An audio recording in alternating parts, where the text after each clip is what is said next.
Hello everybody and welcome to Gemmi's Pizza. Today we are finding about a fan game that no one talk about. So don't forget the like and subscribe button and let's begin.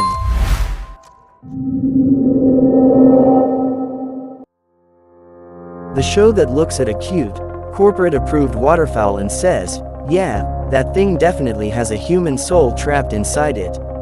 Now, we've all played Five Nights at Freddy's. We know the drill. Killer bears, missing kids, and enough structural OSHA violations to shut down a small country. But what happens when you swap the grizzly bears for geese? Enter 7 Nights at Goose's. At first glance, it looks like your classic indie FNAF clone. You're a night guard, you've got cameras, you've got doors, and you've got a severe lack of self-preservation skills. But if Scott Cawthon taught us anything, it's that nothing in indie horror is ever just a glitch. Beneath the grease-stained floors of Goose's pub lies a narrative web so tangled, it would make the FNAF timeline look like a straight line. So, grab your flashlight, check your battery, and let's dive into the dark secrets of the most dangerous pub on Earth.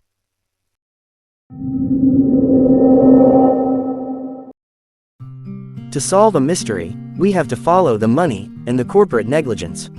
Every local pub has its quirks, right? Maybe the soda machine is broken, or the jukebox only plays 80s rock. But at Goose's pub, their quirk is a disturbing history of unfortunate events. Let's look at the facts. We are dealing with advanced animatronic technology, Goose, Gander, and the whole feathered crew. Building robots that can walk, interact, and sync with facial recognition isn't cheap. This implies a massive corporate backing, a company heavily invested in making these birds as lifelike as possible. But why? Why put military-grade AI into a family pub mascot? The game's environmental storytelling, the creepy drawings, the hidden files, points to a specific turning point. An incident so catastrophic that the management had to completely scrub it from their records. This wasn't a mechanical failure. This was a cover-up. Someone, or something, was allowed to break, and the animatronics we see today are the physical manifestations of that covered-up tragedy.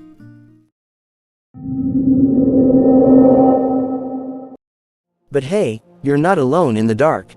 You've got your handy-dandy phone guide. But unlike FNAF, this phone guy actually has a name, Jerry. Your helpful, casual, totally not suspicious workplace buddy. Hello.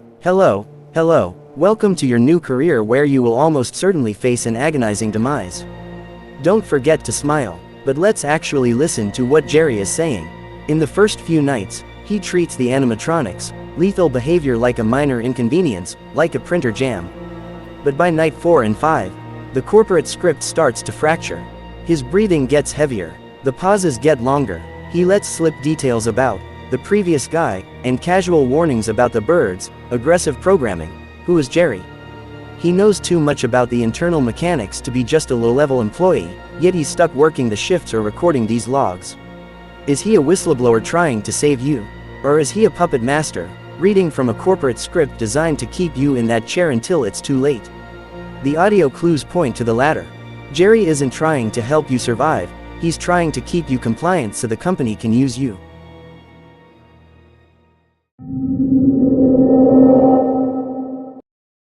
Now, this is where things go from spooky indie game to existential dread. Let's talk about Easter eggs and hidden lore. Because in a game like this, a secret isn't just a fun nod to the developers, it's a crack in the game's reality.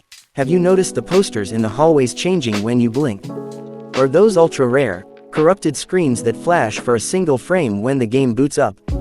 Some might say, oh, it's just a hallucination mechanic to scare the player. But it's deeper than that. Let's talk about the killed employee, the night guard before you. On night 1, a horrific incident takes place in room 4A. Bert the Goose brutally murders the previous guard. This isn't just a background detail, it's the catalyst for the entire game. The Easter eggs, the shifting posters, and the creepy environmental changes are the spiritual echoes of that murder. The dead guard's presence literally haunts the building, causing the reality inside the pub to fracture from pure terror while you are trying to survive night 2 and beyond.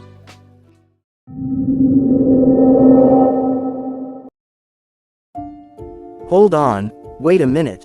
Let's look at how these animatronics actually operate and how they connect to the victims. Because the gameplay mechanics are directly tied to their lore, let's look at the real roster. Polly the Duck. In the original Nightmare, Polly behaves exactly like Foxy from FNAF. She isn't introduced until Night 2. Why? Because as we just established, Bert murdered the night guard on Night 1. The shockwave of that violent death is exactly what wakes Polly up. She hides on her camera, and if you don't constantly monitor her, she bursts out of hiding and sprints down to your office. She is a predator triggered into a violent state by the tragedy of the night before. Garry the Duck.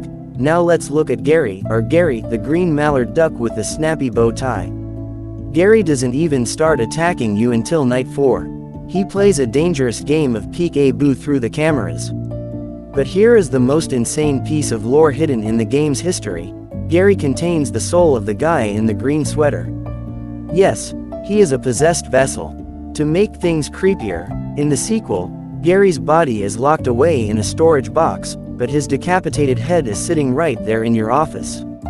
Garry isn't just a robot, he is a vessel for a literal human soul. Bert the Goose. Then we have Bert, the towering mascot. He is the physical executioner who sets the story in motion by killing that poor worker on the very first night. He forces you to play defense from the start, proving the AI, or the spirits inside, have zero restraint.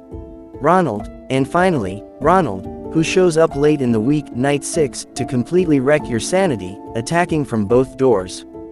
And how does the company reward you for surviving him? By firing you on the final night for, supposedly damaging Ronald. When you look at it all together, the puzzle pieces click perfectly.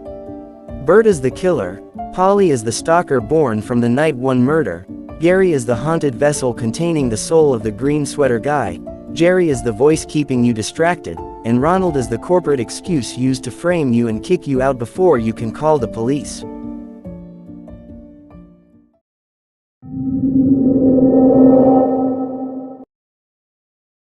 And that is the terrifying mystery of Goose's Pub. Which character is your favorite? Tell me in the comments. Don't forget to like and subscribe for more awesome horror lore. Thanks for watching, and stay safe out there. Bye.